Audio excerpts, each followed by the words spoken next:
All right, ladies and gentlemen, we are live. We are live. The DM and Friends weekly live stream. And I am DM Angelo, and I have my co-host here, Michael S. Webster. Yep. And the one and only Chris Clark with the everybody, welcome to our weekly live stream. We're gonna talk about some fun stuff today. We're gonna talk about a great game we had on Monday, which it was pretty awesome. I thought, anyways. I had fun running the game. Dude, I had a blast. Yeah, it was pretty interesting. Those of you guys that want to read a little bit about it. Here's a look at that. There's the link to the blog. If you want to scan that, it'll take you to blog.hommlet-dark.com, and you can hear how crazy our game was.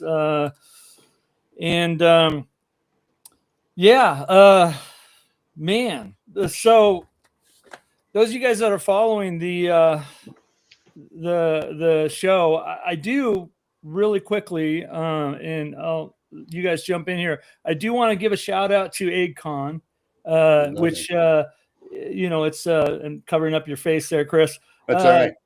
This right here is a con next year. Chris, you can talk a little bit about it, but yeah, do that little scan there, and that'll take you to the website that's right there, and you'll learn all about it. Yeah, take it away, Chris. Tell us about. It's not the first time I've had egg all over my face. I mean, no, it really is a very nice. It's a large enough convention that you can always find a game to get into, but it's still what I would like to call a family style convention. It feels very colloquial, family friendly. Everybody says hi. Everybody. There's always time to sit and talk. Is it like you just were sitting there talking to Frank Menser? Yeah, why don't you go sit next to him? He'll talk to you too. It's a great nice local feel con, and yet the smorgasbord of what is offered is quite large. I guess that's how I would put that. And it is riddled with some great industry guests there. So and me. Yeah, you, Chris, for sure. I can't wait. This will be my first year going, so I'm looking forward to seeing people like Mike Mornard there. Frank Menser is going to be there, and just go to the website. You'll see it's a slew of people there. Harold Johnson literally changes costumes every day, depending on what he's running for a game. Yeah. He'll show up in Aztec gear to run Smokin'. He'll show up in spy gear to run, some top secret, all sorts of weird stuff that he wears. And I never know what he's going to look like until he shows up for the day. I mean, it's one of those things. So that's going to be fun and interesting for sure. So to move on to, I did tell my buddy Jim Murphy, who I just interviewed and put a video out earlier this week, that I'd plug his game that he's developing, called Enlighten. So this is the link to that. It's Jim is Jim Murphy's got a YouTube channel. He has been working on this new game called Enlightened. They've been working on this for many years. It's actually pretty awesome. Go to that, check it out. Show some support to our buddy Jim. Guys. So before we get into the game on Monday, how's it going? What's new in life? We'll start with you, Mr. Michael S. Webster. Well, not a whole lot, other than replacing a hot water heater. Oh, nice. That if you go to that blog, to our Dark Hommlet blog, you can read up on what exactly is happening with that water heater in my basement. Yeah, and I'm working on a part 2 for that story. I'm also working on. I'm losing track of how many projects that I'm juggling right now. Yeah, you are kind of juggling quite a bit of. It looks like we juggled him so much that he lost him. Whoa! Power outage in Utah. Here he comes back. Yeah. There he that is. was interesting. What happened there, buddy? I don't know. It's better stop juggling all those. I guess it dropped me. It's those mushrooms. Yeah. Tell us about the other dimension. Oh no. It's kind of flat. There's only 2. But yeah, like I said, as I'm working on several projects and coming up with new ones, and we'll see how those go. Nice. I'm hoping on my main project that I'll have an evaluation copy printed up soon after New Year's. Well, you're teasing me right now. I'm can you tell us any more? I think I being think very vague. Are you under NDA or something? Yes, I am. My boss will Okay. nod out of me, and considering I'm self-employed, yeah, that's not a direction I want to go. All right, ladies and gentlemen, Michael plays our paladin in the campaign, and having a lot of fun with your story arc for sure. Yeah. Chris, what's new in your world? What's happening? Well, on behalf of Mike, I'm going to say my dryer went out yesterday, so the dryer's in parts all over the laundry room right now. I've just about, I think, tracked down the problem, but that's not what people want to hear about. I have just about finished the entire introductory portion of the Gazetteer, which includes the full history of Castle Wolfmoon, all of the geopolitical groups that surround the area, various plot lines that run through it, and a list of the various quests that can be gained while playing through the 6-part series. And the nice thing, why is that important? Once that's done, there are a number of people who've wanted to contribute, and they will get this wonderful, here's the history of the castle, here's why all of the levels were originally created, here's what's happened since, and by the way, fit in there what you'd like to. But it gives a nice general overview of the entire campaign so that folks that want to contribute actually know what's going on that they're contributing to, rather than just well, I got to play about 10 years ago, I remember some of it, let me stop you there. So those of you guys that don't that are online hearing about this, what Chris is talking about is Castle Wolfmoon project, which possibly next year we might see February. We're looking at February. I haven't been able to nail my partners in crime down to a specific day yet, and I've been kind of impugning upon them that it's very important that they pick one quite soon. But yeah, they're looking for February because, believe it or not, they have 2 other Kickstarters planned for later in the year that they would also like me to work with them on. So we shall see. One of which will be a Metamorphosis Alpha Kickstarter as well. They're going to try and do a final version of Metamorphosis Alpha. And I guess, I'm not sure it's absolutely accurate, so I'll say that up front, but I guess I worked more with Jim on Met Alpha stuff than just about anyone else. So they want me to ramrod the project. So is that, I mean, without going too deep on Metamorphosis Alpha, or are you planning, are you planning on doing a whole new revised edition of yes. Okay, wow. So that's a whole reboot. Well, that's what they want to see. Yeah. I've warned them that to do that is fine, but that I want everybody involved with all the previous editions involved. And they were, that's going to be dozens and dozens of people. And I said, wow. And I was told you can't do math, but they can. So it should work out. And they don't really want dozens of creatives involved in the project, but I think that's dumb. I'm a more the merrier guy. And if you've worked on Metamorphosis Alpha, you already know what you're working with. You understand the importance of mutations and radiation and all this other wonderful stuff that Jim played with. So I don't have to wind up writing the history of the castle before they're ready to jump in and start throwing ideas around. And that's great. That's awesome. Yeah. So back to that's going to be, dude. That's going to be a huge project, and that's going to get a lot of buzz. And so, man, but that's why they need to pick a day in February so I can get all that work done on a deadline scenario. And yeah, that's going to be gnarly. So back to Castle Wolfman, the Gazetteer you were talking about is Right. that going to be part of a? Are you foreseeing? I know this is all up in the air. Are you foreseeing that as being like an add-on or? No, it'll be a book unto itself. Part of it. Here's the thing: you've played some of this here and there. Well, I'm privy to a lot more than probably a lot of people. The campaign starts out with an adventure we did way back when called Challenge of Arms.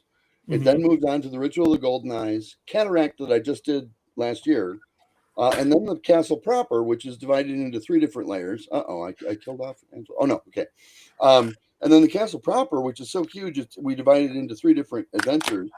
But here's the thing, because I've GM'd this 4 different times. It's evolved since, but you get into level 3 of Castle Wolfmoon, and they're going to another plane.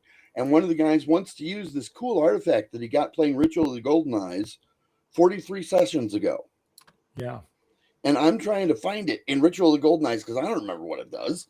And so I thought, well, this is dumb. Make a Gazetteer where he can say, wait a minute, is that the rod of enormous butt kicking? Oh, it is. Okay. Let me look under R for rod. Oh, there it is. And so it puts all of that information at your fingertips. So you don't have to wonder about what happened around it and all the other stuff that you try to remember from 43 sessions ago. Because I'm getting old. I can't remember that well. Man, you're old. I'm old. Yeah. Yeah, well, it's exciting stuff, man. I mean, looking forward to hearing, to seeing some of these projects you guys are talking about It'll be a busy come to fruition. Yes, it's going to be fun, that's for sure. Well, you're going to donate some of your wisdom to Castle Wolfman, yes? Okay. All right. Not nice to put the host on the spot. I think both of us here are going to, yeah. Yeah, well, I'm kind of counting on Mike doing it too, but it's up to Mike. You know, if Michael can drag away from some of his NDA things that he's got going on, I'm sure he's going to contribute. Yeah, looking forward to it. Are we ready to talk a little bit about Monday's game? Oh, Monday's game, man. So those of you guys that are following, and I'll put up the link for any of you late bloomers. If you want to kind of follow the blog to our campaign that we play on Monday nights, it's a first edition campaign in the world of Greyhawk. Chris plays the cleric of St. Cuthbert. Michael plays a paladin, a quasi paladin of St. Cuthbert, and you guys are fulfilling a quest right now in the city of Highport. You entered the Temple of Grumpsh, who we talked about last week, and all hell broke loose. We lost a player, we lost a character in the game, the dwarf to a vampire. But man, it's funny.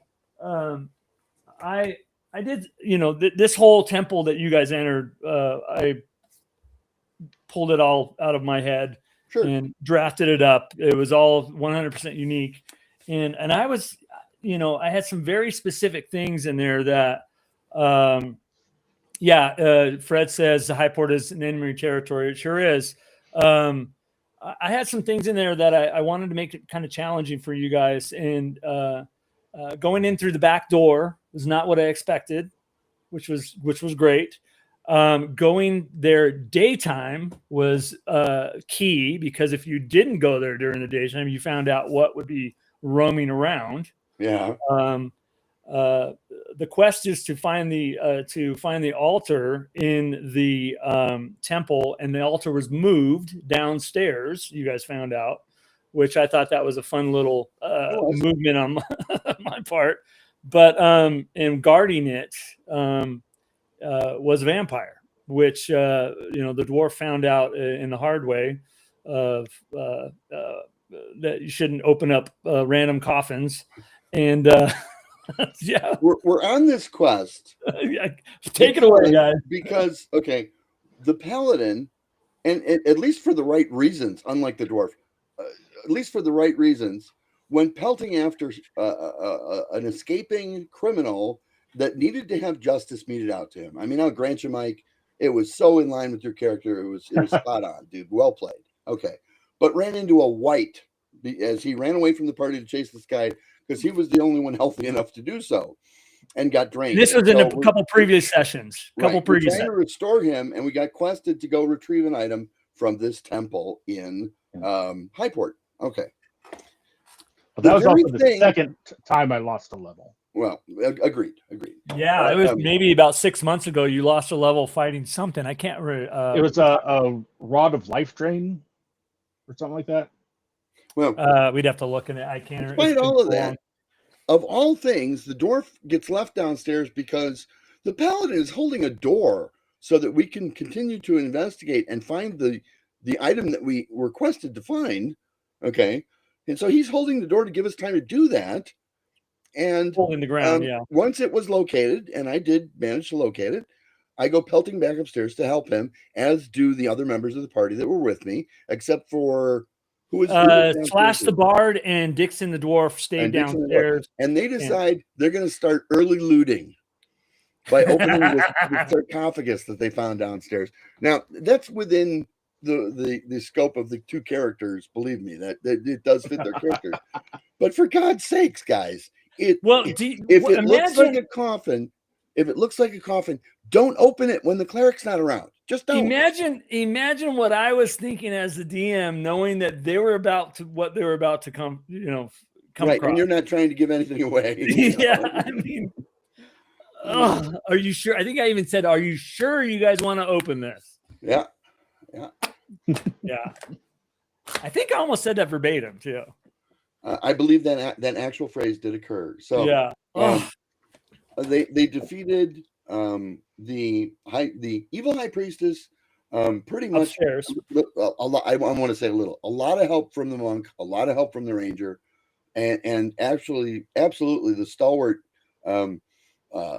almost pig-headed bravery of the paladin to just hold these guys off until enough help arrived that the evil high priestess got totally nuked.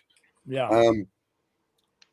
And she was controlling either an iron or a clay golem. I'm not sure which, but that's a golem, pretty obvious. Yeah, I probably shouldn't tell you guys exactly. And that's right. You don't have to.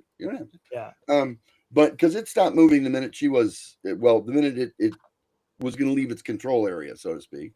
Yeah. And at this and so only the bard and the dwarf are downstairs, and they pop the lid on the coffin, and there's a vampire in there. There's a vampire.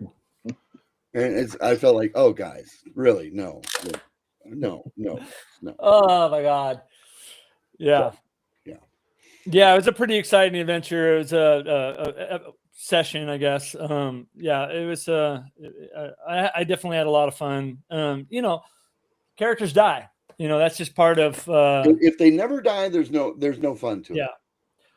Well, that's the beauty of old school. Is there is a risk, and I always say this, that as a DM, like I'll throw out stuff and kind of make it hard and difficult, and there's always an out. There's always, if you kind of see my notes on this adventure, you could see there is a definite pathway of least resistance, and that was not that. Look, open the coffin. Fred says, Chris, you make it sound bad, but we had better than average chance taking that vampire. You would have done much better if you had used your vampire kit before attempting to move the lid. Put the garlic around your neck, because it won't want to attack you if you have the garlic around your neck. Anyway. Well, they also failed opening the lid and made noise, and that woke. I played it like that woke the vampire. So the bard, that's where he jumped up. If I would have given the role that they had to open the lid, if they would have successfully done it, they would have gotten surprised on the vampire. Well, then they might have had a chance. Yeah, and that's where that's kind of my thought pattern of that. So the fact that they didn't. Gave him a chance to act. When I went downstairs to look for the altar that you hid downstairs, and all of these zombies are coming out of the woodwork after the bard, if you'll remember that, right? and I just kind of walk up, and they all turn to dust. 7th level cleric against zombies is. Well, and the bard looked at me like, "You can do that? Holy crap!" And then he goes off to play with the vampire, but doesn't say, "By the way, there might be something undead in this coffin, but maybe you want to hang out for that." I don't know. Yeah. What is the chance for 7th level cleric to turn a vampire? 16, bud. It's a 16. Oh, is it 16? Yeah, 20% DM is all. screen here. So the odds are not great. Yeah, that's what? Well, that's a 65% chance of failure. Yeah. 35% chance, something like that. No, 20. 16? 16 is 4 pips out of 20. Which you're right. You're right. Wow. Oof. Yeah. That's pretty steep, but I've seen it happen. 1 in 5 for those who don't like percentages, but yes. Yeah. So, anyways, it was definitely a fun game. And that's what I said it before. That's what I really love about playing first edition BX basic OD&D. There is an extreme risk. There is you can die pretty easily, and well, teamwork is what cleared out the first level. It really did. Because Irving was holding his own, and big props to Irving. Okay. Yeah. But what really turned the tide was when the monk and the ranger showed up and started, filling those who opposed us with feathery shafts and flying kicks and things of that nature. The boot to the head. Yes. So what was the whole motive behind it? And maybe you guys, because you maybe talked about it amongst yourselves. I didn't understand why you guys left. I understand why you left your familiar outside. Irving. Yes, he's a paladin. The type of paladin he is can have a familiar. He has a hare named Harvey. So what was the whole reason you guys decided to split the party and keep 2 people outside and the rest of you guys go in? Dog's character has a huge problem being around orcs. That's what he told me point blank. Okay, I could see that. That's great role playing, actually. That's awesome. Yeah, that makes a lot of sense. And they also did kind of cover the 2 that were the guards in the front. So when it came to time, it just took them out. So our monk player, I think, just is a lot more cautious these days than he once was. What was that? Sorry. The monk player is a lot more cautious than he once was. Yeah. Man, he came in with that flying kick and did, I think, 20-something points of damage. Oh, yeah, he nailed her. Pretty nasty. The Oriental Adventures monk with the Kung Fu involved in him is there. Well, I know a couple of the guys wanted to see another strippers duel, but it just wasn't in me. It just wasn't in me. Well, she conveniently cast silence on you. She did. So, yeah. I think if she didn't start getting hit, she was going to do some command on you. Hold person or something like that. So she could try to hold person, but you gave me a ring, remember? That's true. Yeah. Well, I think she would have done it anyways, not knowing you'd had a ring. Right. So, but at that level that she is, she would have been able to. She would have been able to hold a bunch of you guys, 3 of you guys. But not you. Yeah. No way. That would have been a game changer. Naked, so Yeah. Anyway. I did like the fact that you tried to cast Cure Light Wounds in a realm of silence too, which that I don't think you realized. No. Yeah. So, anyways, well, yeah. So good game. Any takeaways, Michael? If you want to jump in there, I know we were recording that combo. Well, I know it's probably not very paladin-like, but finally somebody else other than the paladin loses a level. Oh God, that's horrible. I'm a horrible person. Well, vampires are, man, they are nasty, dude. I mean, they're hitting at 8+ plus hit die, and each hit is 2 levels. It's not 1. Mm-hmm. They're not going to touch Irving. You can throw protection from chaos, right? Nope. No, he does have the spell protection from evil, though, which I think you. Oh yeah, either chaos or evil. Yeah, make it so he cannot touch you physically. Now, if he uses a weapon, it's different, but I don't think he can drain if he uses a weapon unless it's a weapon that drains. Yeah. So, Yeah. yeah. All right. That would be your bolt hole. Anyway. Yeah. All right, gentlemen. Well, we were going to talk a little bit about morale. I did a video earlier this week where I kind of dove into the history of morale and, morale in D&D, where I went through, how it was used in Chainmail. the origins of chainmail through OD&D and boom, boom, boom, kind of through the editions. I thought it was kind of cool to, I had to do a little research, just remembering, how morale was used, but,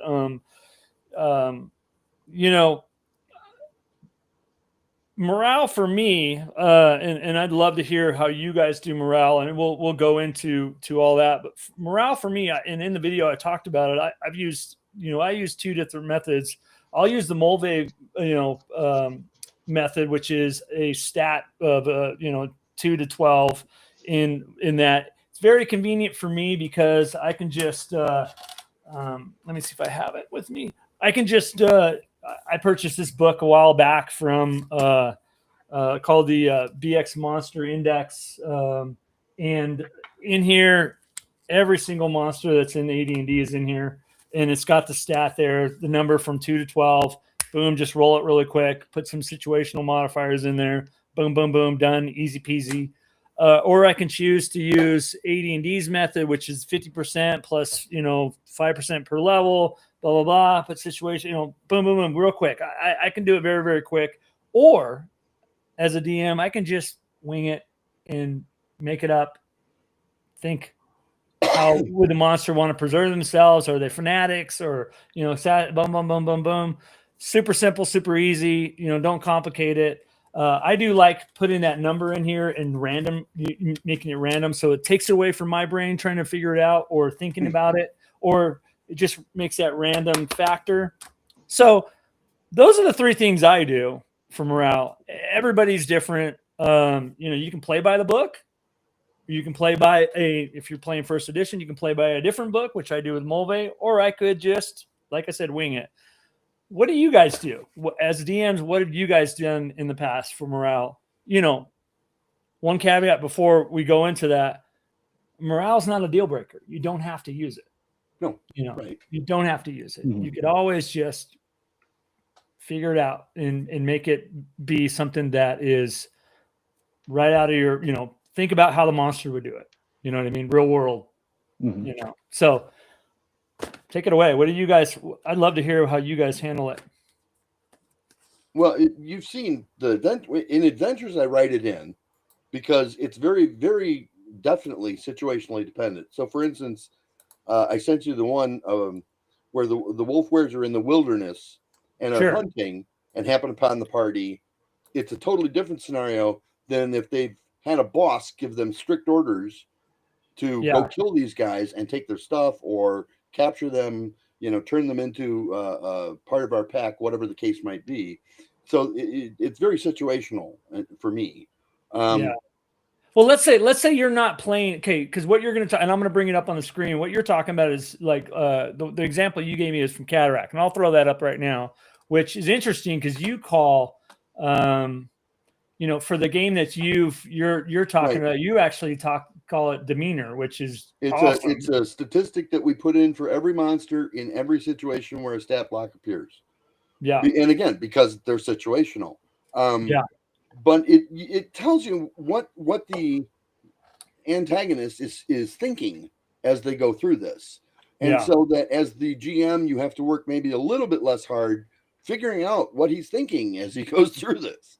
And I noticed, especially, I want to say third edition, and I might be off on that, but because I'm not a huge third edition guy, but I noticed third edition, a lot of the monster descriptions would have things like, this avarice and greedy creature will never pass up an opportunity to loot or whatever else. Right? Is written right into the monster descriptions. There's a little of that in first edition, but not a lot. You laugh. Gary and I used to fight because he believed that everything that had the ability to know that it might die should get a morale check in combat. Characters, not necessarily, because characters can be as brave as characters want to play their characters. But any NPCs and any antagonists should always get a morale check if they understand that they can die. And I said, well, I would go a little further. I would say if they understand that they can be hurt, they're also still perhaps going to check morale. Because if it's a wild badger that you have as a random encounter and you do half of his hit points, he's not going to hang around until you do the other half. Just so you can take a shiny pelt back to the, open market.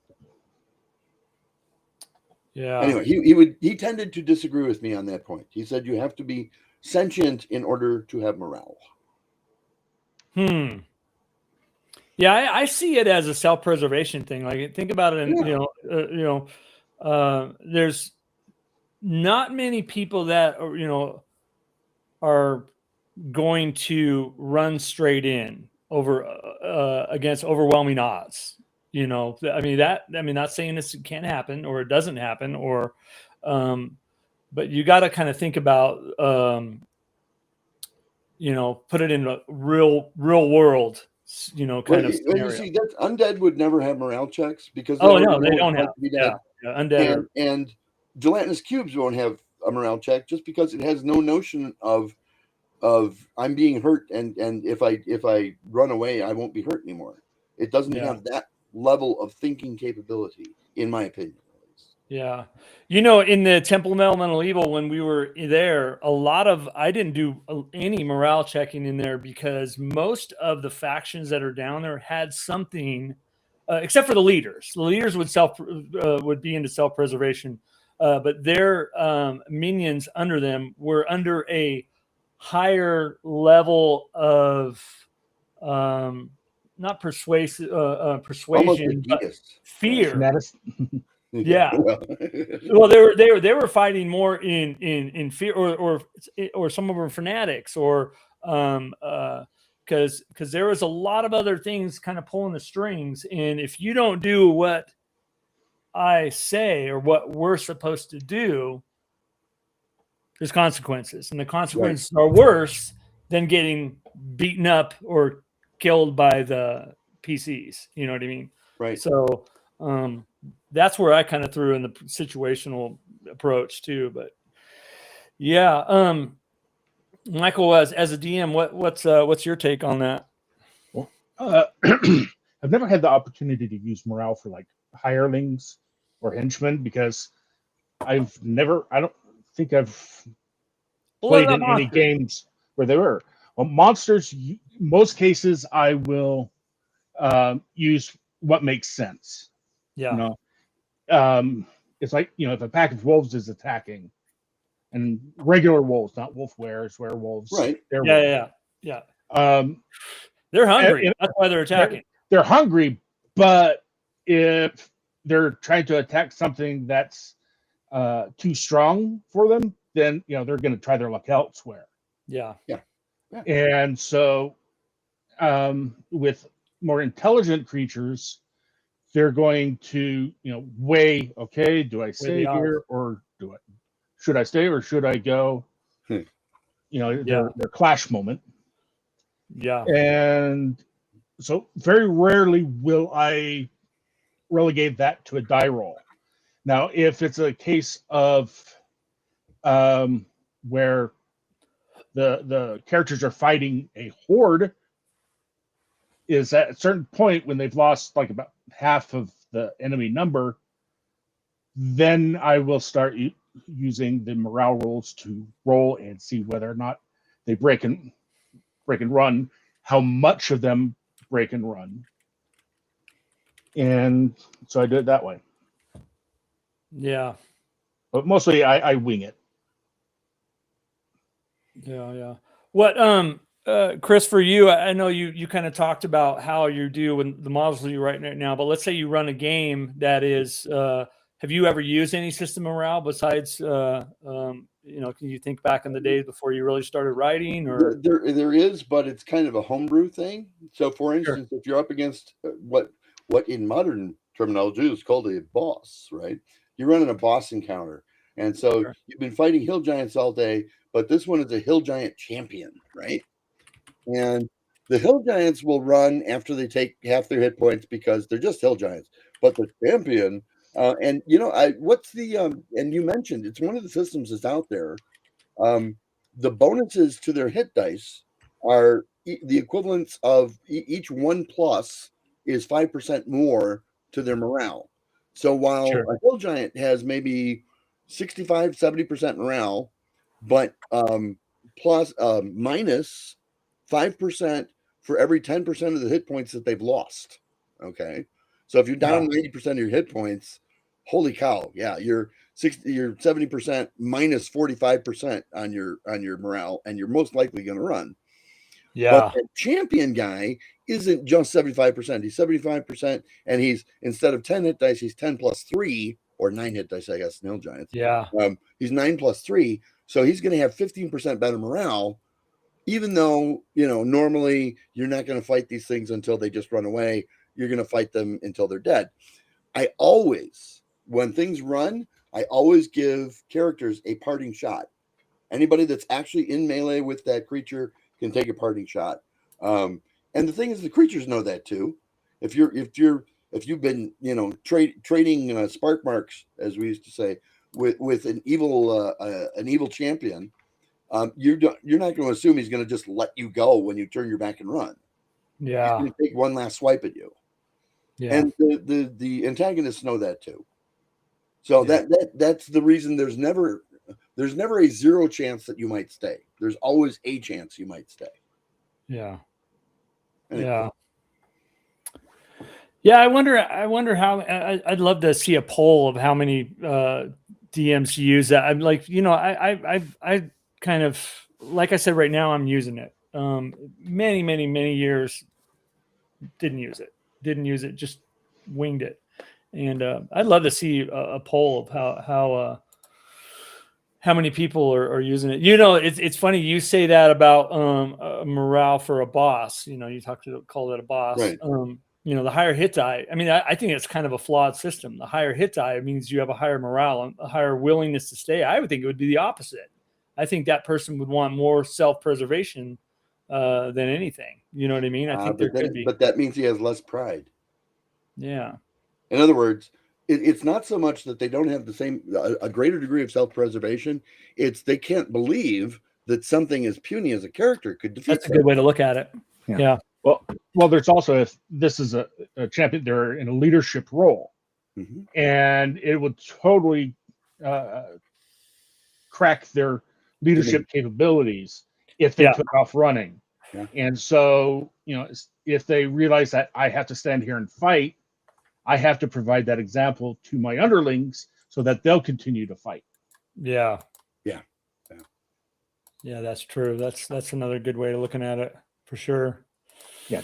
If you see your captain running away, screaming, crying, most likely your troops are going to run screaming and crying as well. They said, okay, he's running, so we're out of here. So how about if that boss is by himself and it's just him? It's still, he probably will have hirelings or underlings somewhere that if it gets out that he did a runner, it's going to affect his relationship with them. Yeah, well, that's true. Also, if it gets out that he ran, the reputation that champion or that tribe has will be jaded, if they decide to go marauding again. Yeah. They're going to come up to a village and say, yeah, wait, you ran from a first level wizard. Yeah. And it's like, go beefy. Now, that's the other thing too, is if the monster has enough chutzpah, if I can wax slightly that direction, that when he sees a party of 8 characters approach, he's not worried to begin with. Yeah. He's probably got that same amount of arrogance to stick it out for quite a while. Yeah. Whether it's a hill giant or a red dragon, Yeah. Yeah, it's funny, not to switch topics, but Michael, you mentioned reputation. I think there was a one of the Dragon magazines, and I've used it in the past. There's a stat that you could incorporate into your games where you have reputation, and you know that the higher the reputation, I used to use it as a role where you could get things, or you could persuade more if you come into a town, you have a high reputation, and that could be damaging to something like that if you used a system like that. Yeah. Or, Legendary Adventure has that built into the rules. Yeah. I think there's also Dragon magazine. I think I think you're right about. I think DJ might have it as. I'm sorry, Dangerous Journeys might have it as well. I think Dragon Magazine 06 has an article on morale. Okay. Yeah. Yeah. I did research. What's that? I did research. Yeah. I'm familiar with that article. That was for OD&D. I think they were talking about that early, for OD&D, which is it was great. There was not a lot of stuff in Dragon about morale. No. There's not a lot of stuff in the rule books too. Like kind of did through the history of morale, and it was really kind of more when Mulvey was really Mulvey and AD&D were really the ones that really kind of talked about it, heavily. OD&D had it because of chainmail, but right. Well, I mean, you have morale checks in most war games. Yeah, and that's where OD&D kind of ported it in and said, "Oh, okay." Right. They didn't really talk. OD&D didn't really talk a lot about it. It was just an accepted thing from chainmail, because that was part of combat. Was morale. That was a huge part of chainmail combat. A really huge part. So, and I think that it was still prevalent in second edition, but third edition, I think from what I understand, the research I did, because I didn't play a lot of third, but they kind of got away from it totally. And now I'm not familiar with fifth edition, what's going on with morale, but I know there is a system for it. But yeah, you talked about henchmen too, which I just also did a little video on henchmen, which the factors in loyalty, and loyalty is something that I use. Especially when you hire an NPC or a henchman hireling, and that factors into the morale of your henchman. Another system that doesn't need to be used, you could just use judgment, or there goes my camera again. Let me. Time for your close-up, Cecil. Yeah, I love close-ups. You see how beautiful I am. The system of loyalty is. I think it's great because, for instance, when you guys hired Zert, I don't know if you guys realize, that NPC died in the Temple of Elemental Evil, and I talked about this on the video. He was chaotic evil, but he was very loyal to you guys and did a lot of really, cool stuff, because he saw that this is an opportunity for some money. This is for gold, and he stuck with you guys and did some really good, even though he's chaotic evil. And because I rolled the adjustments were so high for loyalty that he ended up being a pretty big, I would say he was an asset to the group. He died gloriously in Temple of Elemental Evil, and I do have some ideas later on for him. But that's a situation where that evil alignment really went good. Went ported over okay. Actually positive to a predominantly good group, good aligned group. You know what I mean? And that was all due to that loyalty factor. But yeah, I mean, we could probably talk forever on loyalty. I know it's a horrible subject. People hate it. I love it. I love it as a mechanic in D&D. So, well, I think it's kind of, at least in whether you use the mechanic that's in the books or your own, I think loyalty is very important to have when considering hirelings and other underlings. Yeah, because if you're gonna lie, cheat, steal, ignore your underlings, they're not going to be loyal to you. Yeah, and that's where the situational modifiers for that system in particular really takes a nosedive. If you treat them bad, if you et cetera, et cetera. Yeah, that's a good call out because, that'll have damaging effects to. I mean, to the party or to the to the hiree, or what would be the word? The not the master, but what do you call a person that's hiring you? Your boss? Commander. What do they call it in D&D? Supervisor. Supervisor. Agent. Well, Yeah. The guy who signs the paychecks. Yeah. He says part of loyalty is a nice paycheck. Yeah. And that's a big factor if you look in the DMG at how well you pay your hireling is really going to be a big factor whether they're loyal or not, which is and way back when got those cultists to swear fealty to St. Cuthbert, I was like looking at some of the things that I would have to worry about, if I had henchmen / hirelings. Fortunately, we were able to leave them at the temple for training and indoctrination, as it were, into the religion. So I didn't have to really worry about that. But if we ever make it back to Hommlet, then oops, I'm giving the DM thoughts. Never mind. Yeah. I love it. Yeah, there's a specific story arc that you've talked with me about once you get name level that you'd like to do. We'll see. We'll see how many times you get level drained. Yeah. If I get those levels back, I'm gonna back them up to the cloud. Okay. So I can use a save file. Cold storage. Yeah. Well, gentlemen, we're at the 50-minute mark. 51 minutes. Any things you want to cover for the last 10 or so minutes? Well, I will say, do you want to tune in next week, especially because we have to go back down to the level that has the vampire, despite the fact that the dwarf's cold body is lying on the floor, because that's where the item is to be retrieved from. So wish us luck. At least this time we're going with a cleric and a paladin, which helps. But I literally couldn't believe you guys split the group up going down there. Well, I just wanted to go down and find out if that's where the altar was.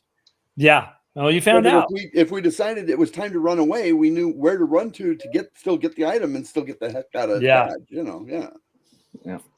And I mean, there wasn't much that they could do with Irving in the doorway. Yeah. No, you were holding your ground. Irving was in the doorway. Fear not. Yeah. All right. Well, thanks everybody for coming out and definitely come back next week to hear what happens. Michael, what's up for you this week? What do you got going on? Projects. And how about you, Chris? Any it sounds like you're gonna be shoveling some snow. Start sending them out to folks because everybody wants to see it.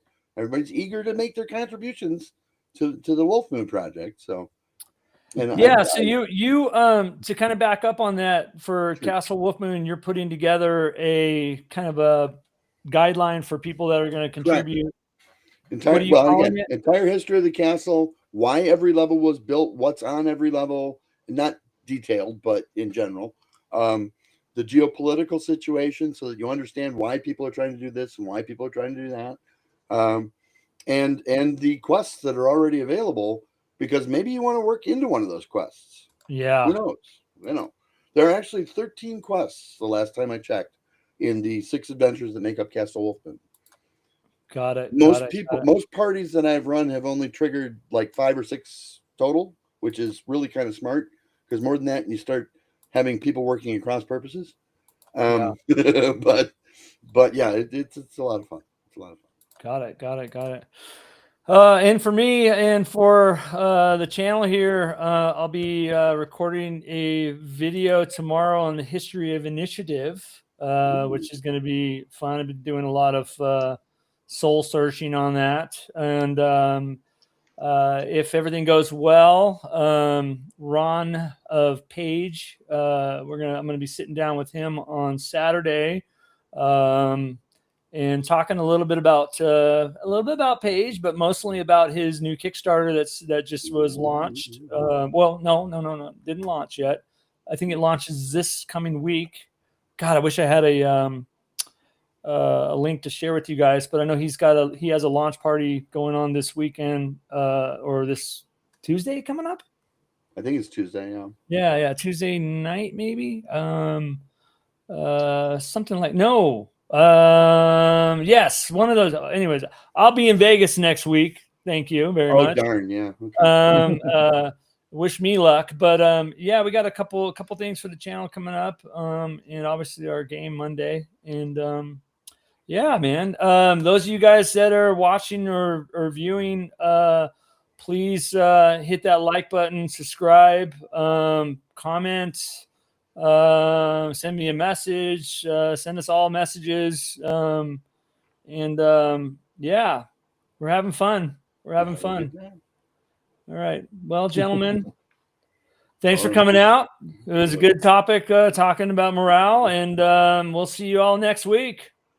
You bet. Well, I'll see you Monday too. So yeah. Farewell, everyone. Bye-bye.